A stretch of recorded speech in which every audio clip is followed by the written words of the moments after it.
It's been a little more than 7 months since El Salvador made Bitcoin a national currency. The country's president has promoted it endlessly, but there are two questions people really want to know. Does it work? And does anyone really use it? NBC's Gadi Schwartz spent 48 hours on the ground in El Salvador to find out. Hey there, we are here in El Salvador. This is the first country to take the promise and the dream of Bitcoin and actually turn it into an official currency. These are the ATMs where people load up their phones and they can use Bitcoin to buy everyday things. But how does it work? Hey, we finally got our money 2.5 hours later, $199.01. Not sure where the 99 cents went, but money's on our phone. They got special lines for people paying in Bitcoin. Okay, so we got our groceries, but not because we paid in Bitcoin. They said that their transaction had been canceled.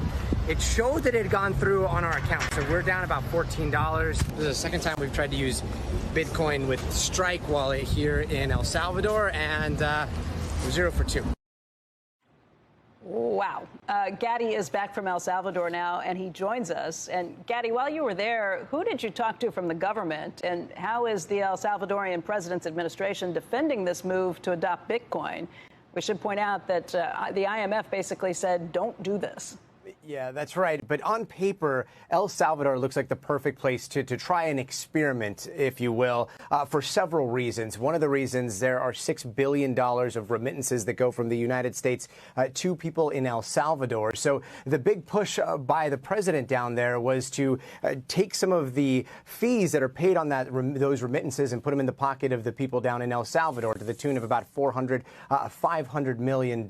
So that's one reason. The other reason down there is because 70% of people in El Salvador don't have access to bank accounts. So for them, the concept of having a savings account is almost foreign. I was talking to one guy down there, and he said that, you know, the cash is like water. The second that you pull it out of your pocket, it almost seems to disappear. You spend it. Sometimes you put it down, and it just goes away. So having a secure place to keep their money when 70% of people don't have bank accounts is another big reason. And those are the types of reasons that the government is putting forward to try to get this widespread adopted.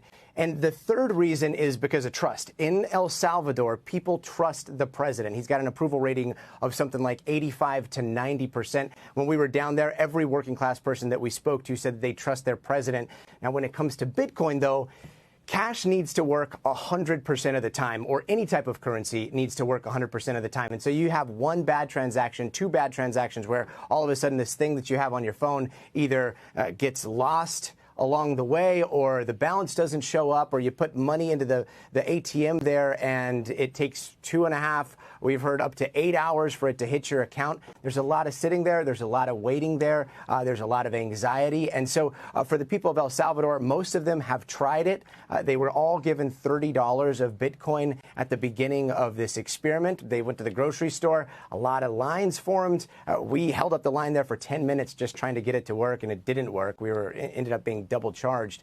So just one experiment like that, and most of the people in El Salvador said that they're not using El Salvador to us, but they did say they trust their president.